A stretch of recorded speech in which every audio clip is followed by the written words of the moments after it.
जय हिंद दोस्तों, मैं बलराम कुमार और बलराम स्टडी एकेडमी में आप सभी का स्वागत है। आज हम आप लोग के बीच पढ़ने वाले हैं मात्रकों की अंतर्राष्ट्रीय पद्धति। मात्रकों की अंतर्राष्ट्रीय पद्धति हमको इससे संबंधित जो ये सब मात्रकों की अंतर्राष्ट्रीय पद्धति है, इससे संबंधित क्वेश्चन रेलवे और ग्रुप डी के एग्जाम में पूछे जाते हैं और इससे 2 या 3 क्वेश्चन जरूर पूछे जाते हैं। तो हम लोग देखते हैं और समझते हैं कि मात्रकों की अंतर्राष्ट्रीय पद्धति क्या है और क्या नहीं है।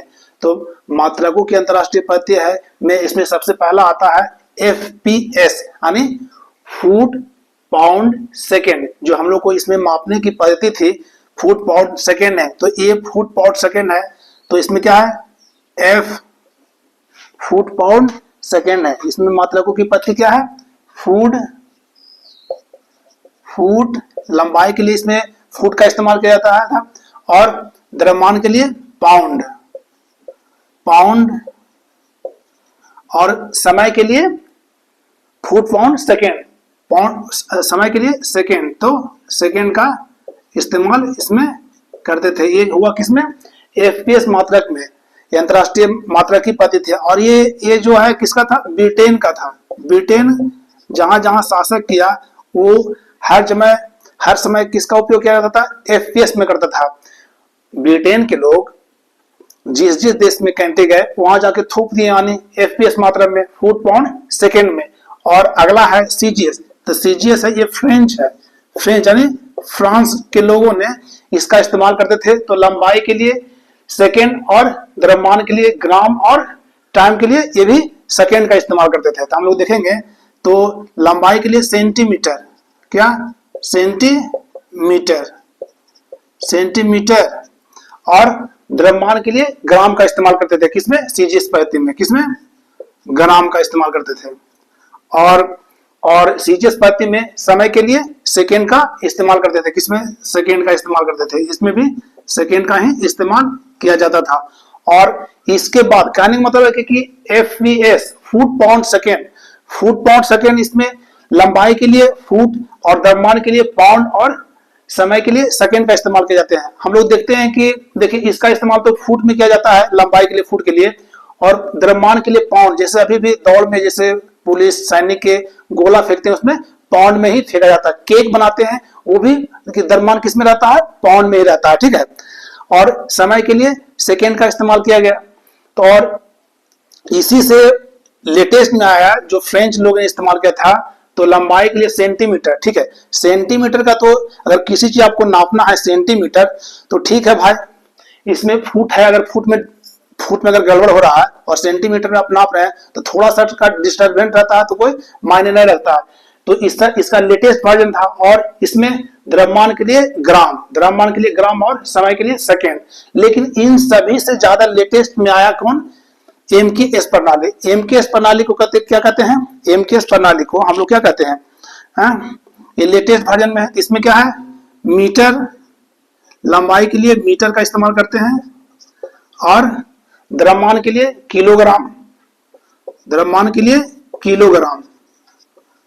किलोग्राम इस्तेमाल करते हैं और समय के लिए सेकेंड। समय के लिए इसमें भी सेकेंड का ही इस्तेमाल किया जाता है। ठीक है।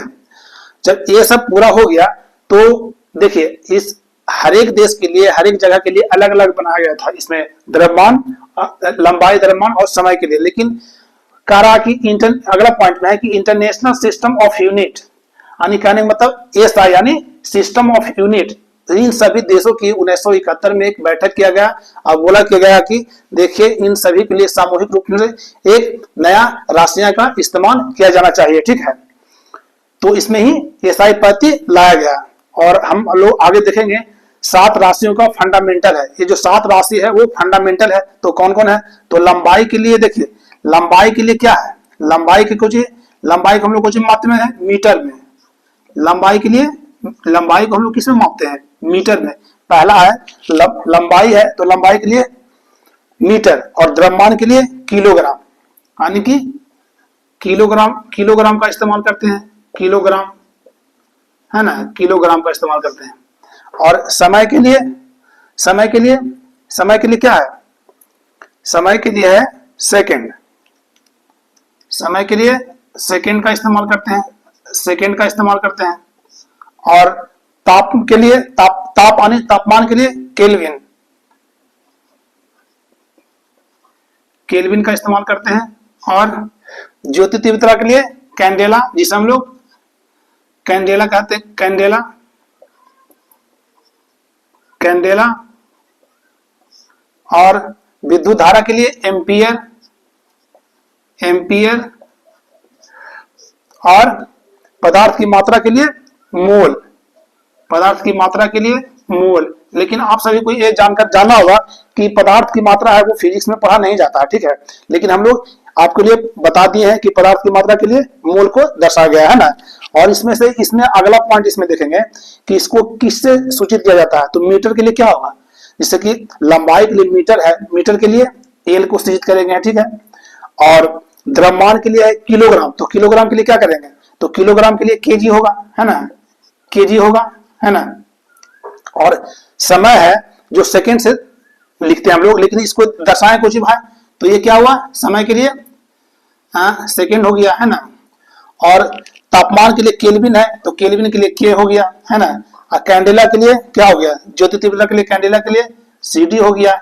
एम्पियर के लिए कुछ हुआ, ए हुआ, और मोल के लिए एन से निरूपित किए जाते हैं। इन सभी का तो ये क्या हो गया, संकेत हो गया, है ना। अब देखेंगे कि इसी में बीमा का इस्तेमाल कैसे करते हैं। इसी में हम लोग देखेंगे कि बीमा क्या है, तो बीमा कुछ है नहीं, जानना नहीं है, तो देखिए लंबाई के लिए मीटर है, लेकिन दर्शाते हैं किससे, एल से, है ना। तो एल बस कुछ करना नहीं, इसको इससे ऐसे करके और इससे कोष्ठ में घेर देना ही ये बीमा कहलाते हैं। किलोग्राम के लिए कुछ जो केजी होता है ना, तो इसको के में घेर देते हैं, हो गया। और समय के लिए कुछ है सेकेंड है, तो इसको टाइम से दर्शाते हैं, तो टी को ऐसे करके ऐसे घेर देते हैं, ये इसका बीमा हो गया। केल्विन के लिए के होगा, तो केल्विन के लिए होता है टेम्परेचर, लेकिन लिखते हैं के को इसको ऐसे कर दिया, ठीक है, ये घेर दिया। और ज्योति तीव्रता कैंडेला को सीडी लिख के इसको घेर दिया, इसका ये हो गया। और एम्पियर के लिए आई से सूचित करते हैं, ये इसका डायमेंशन हुआ, इसका मोल नहीं हुआ। तो हम लोग इसी में देखिए, आप अगर इतना संबंधित क्वेश्चन है, ये आपके सारे रेलवे ड्राइवर और ग्रुप डी में भी पूछे जाते हैं, ये 2 क्वेश्चन। तो आप लोग देखिए इसको, और अगला पॉइंट हम लोग आगे देखते हैं।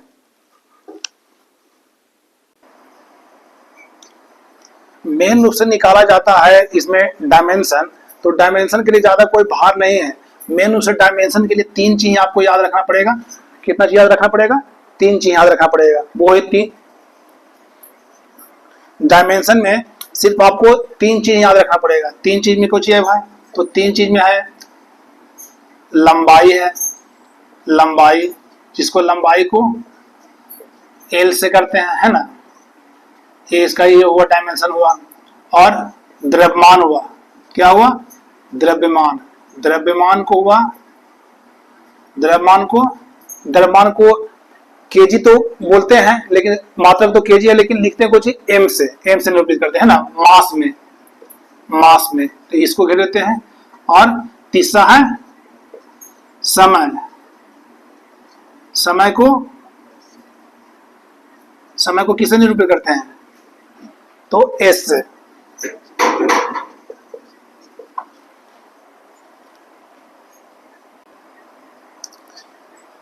हम लोग बोले थे कि तीनों को याद रखना है, तो तीनों में हुआ लंबाई के लिए एल, द्रव्यमान के लिए एम, और समय के लिए टी हो गए, ये टी, इसको घेर दिए, ठीक है।